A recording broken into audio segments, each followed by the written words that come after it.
Olá, vamos continuando aqui então. Agora vamos falar no módulo 3.3, categoria do fator espaço, né? Estamos no módulo 3, o movimento, Laban e seu estudo, da UFCD 10662, dinâmica corporal. Ainda, né, sobre a questão espacial, né? Esse fator do movimento possui, então, duas qualidades, a direta e a flexível. A qualidade direta, também podemos falar de unifocada, é quando o movimento é executado de um ponto ao outro, uma trajetória, né, direta, onde o nosso foco é o ponto de chegada. Normalmente são movimentos, então, lineares e retos que ocorrem a partir das extremidades, né, mãos, pés e dedos, né? Então, a gente não precisa só pensar numa caminhada, mas, por exemplo, pegar alguma coisa, tocar alguma coisa, né? E também, lógico, o caminhar, o correr, né? Andar de bicicleta, né? Também. A qualidade flexível ou multifocada está presente quando o indivíduo foca a atenção corporal em vários pontos do espaço e não apenas num único ponto, né? Assim, se a gente fosse trabalhar aqui, né, uma proposta completa, né, de atividade lúdica, por exemplo, a qualidade direta, né, nos ajuda a desenvolver habilidades muito funcionais do corpo, né, a concentração, o foco, por exemplo, os jogos de equipe, por exemplo, né, a gente pode aqui inserir nesse trabalho, né? Onde tem vários, né, jogos assim, por exemplo, tem um jogo, por exemplo, né, que você pode fazer muito simples, que com crianças um pouquinho maiores, né? Mas eu posso aqui depois a gente pensa um exemplo para crianças menores. Você coloca todo mundo em fila assim, um ombrinho ao lado do outro, né? Assim, e uma fila aqui e uma fila de frente. Aí você vai falar. Dois, dois, três, três, quatro, quatro, cinco, cinco. Então, todo mundo que está de frente para o outro, né? Então, eu sou um, você que está na minha frente é um, o do lado dois, dois, tá. E aí o professor, né, vai falar assim, quando falar o número dois, os dois números dois têm o objetivo de ir buscar uma bola e voltar com a bola pro seu lugar. Ou ir encostar numa bandeira, encostar em alguma coisa e voltar. Quem conseguir fazer isso mais rápido, ganha um ponto, né, a equipe, por exemplo. Ou você pode, por exemplo, para as crianças pequenas, você pode dar, por exemplo, uma bexiga para elas, um balão, né, que vocês falam aqui, e pedir para ela caminhar sem deixar o balão cair. Olha, então o foco dela vai estar no objetivo de ir até o final da sala, né, numa linha, e o foco de atenção dela vai estar no balão. Ou coloca um fio, desenha um fio, né, uma fita, uma linha no chão e pedir para ela caminhar nessa linha com o pezinho na frente do outro. São atividades que você consegue desenvolver essa habilidade mais funcional do corpo. Se você quiser trabalhar algo mais expressivo, mais imaginativo, mais criativo, aí a gente pode também inserir a questão da qualidade flexível, que ela pode ter aí muitos focos, né?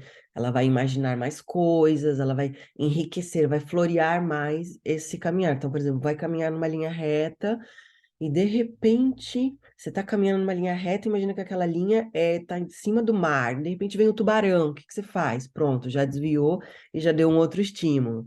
Não, agora você vê um peixinho muito lindo, né? Por exemplo, são exemplos que a gente pode transformar esses conceitos mais técnicos em propostas, né, de trabalhos lúdicos, né?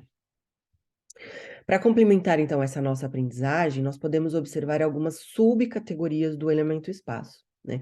O elemento espaço tem a ver, então, com a trajetória, né, desse deslocamento de um ponto ao outro, que pode ser direto ou flexível, como a gente acabou de ver. Tem os níveis alto, baixo, médio, né? Então a gente pode trabalhar com a criança deitada no chão e trabalhar fazer todo um desenvolvimento ali de aquecimento, imaginativo, de relaxamento com elas deitadas. Pode trabalhar os planos médios, os planos altos, né? Por exemplo, um salto, ficar na ponta do pé, é, ajoelhar, sentar, são todos os planos que a gente pode trabalhar. As direções, né? A gente também já viu isso anteriormente, a direção unilateral, ou seja, aquela que a gente viu que é focada, e pode ter a multifocada. Mas também a gente pode aqui inserir isso de uma forma mais visual, ou seja, linha reta, direita, esquerda, né? Essa lateralidade que as crianças têm muita dificuldade, a gente pode entender isso melhor, né, nos jogos, nas brincadeiras, desenvolver isso. Diagonais, e podemos fazer as suas combinações com isso, né? Desenvolver ali embaixo, rolamento à direita, em cima para frente, né? A gente pode brincar, né? Em diagonal, enfim. Podemos brincar com as diversas direções do relacionamento entre o seu corpo com o espaço. O tamanho, movimentos grandes, movimentos pequenos, né? Então a gente pode brincar aqui com a questão imaginativa, né, da criança. Então trazer para o corpo a sensação de imaginar algo. Então, por exemplo, imagina que você está com frio, encolhe, encolhe, encolhe, agora está calor, acabou de acordar, né? Então, assim, quando a gente joga para o imaginativo, a gente consegue entender melhor esse gesto, né, da proporção do grande, do pequeno, tá? Principalmente para o trabalho de interpretação, é muito legal, né, brincar com essas questões. O plano, né, vocês vão falar, o plano é a mesma coisa dos níveis, mas não. O plano, então, ele é, na verdade, a combinação de duas direções, né? Denominada, por exemplo, plano da porta, plano da mesa e plano da roda, né? Isso são coisas que o Laban coloca como exemplo para a gente entender o processo dele, né? Então, o plano da porta combina a direção de cima e de baixo, como, por exemplo, o polichinelo, né? O plano da mesa combina as direções de trás e frente, tem aqui falta um acento, como, por exemplo, quando a gente brinca de imitar um avião, né? Em que as pernas e os braços ficam como se estivesse sobre uma mesa e com uma base de apoio no chão, né? E o plano da roda combina também as direções frente e trás, mas de um jeito diferente, quando nós trazemos quando fazemos uma cambalhota, por exemplo, né? Então são também formas, né, e de isso, por exemplo, esses exemplos aqui, a porta, a mesa, a roda, é um exemplo da coreologia, né? Daquilo que a gente falou no módulo lá para trás, que é essa gramática do movimento. E depois a gente coloca isso na cinesfera, que a gente coloca depois a intenção, o imaginativo, o brincar, tá? Esse já é um videozinho mais curto, né? É. E vamos então seguir adiante no nosso percurso. Obrigada.